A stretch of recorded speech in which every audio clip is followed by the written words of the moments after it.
of God's purpose of grace. Article 9. We believe that election is the eternal purpose of God, according to which he graciously regenerates, sanctifies, and saves sinners. That being perfectly consistent with the free agency of man, it comprehends all the means in connection with the end. That it is a most glorious display of God's sovereign goodness, being infinitely free, wise, holy, and unchangeable. That it utterly excludes boasting and promotes humility, love, prayer, praise, trust in God, and active imitation of his free mercy. That it encourages the use of means in the highest degree, that it may be ascertained by its effects in all who truly believe the gospel, that it is the foundation of Christian assurance, and that to ascertain it with regard to ourselves demands and deserves the most diligence.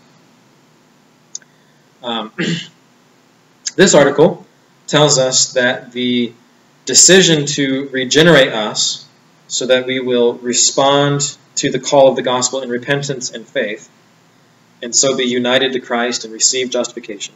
That decision was made by God in eternity past, before the foundation of the world, as Ephesians 1:4 puts it. And that concept of God choosing us before the foundation of the world is called election.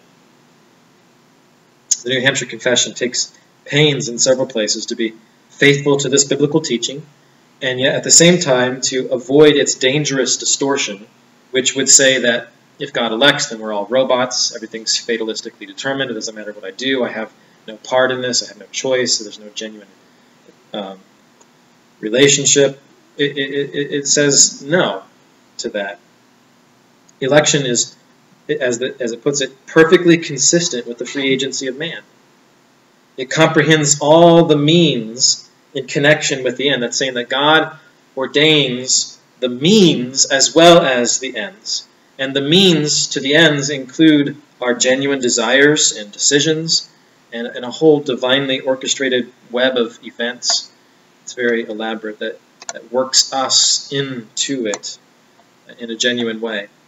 This is a most glorious display of God's sovereign goodness. He's not just a big puppet master, just making things happen. He's way bigger than that, right? That he's so big that he can achieve his eternal purpose and include our free actions.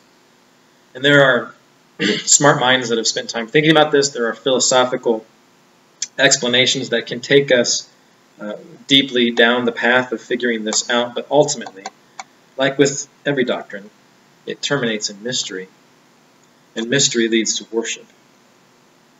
What we do know from election is that it, quote, utterly excludes boasting, and, if you really get it, it promotes humility, love, prayer, praise, trust in God, and active imitation of his free mercy. That's good. The doctrine of election should make us astounded at God, amazed, love him, cherish him, adore him. And as we adore him for his mercy towards us, that will also change us so that we're merciful to other people.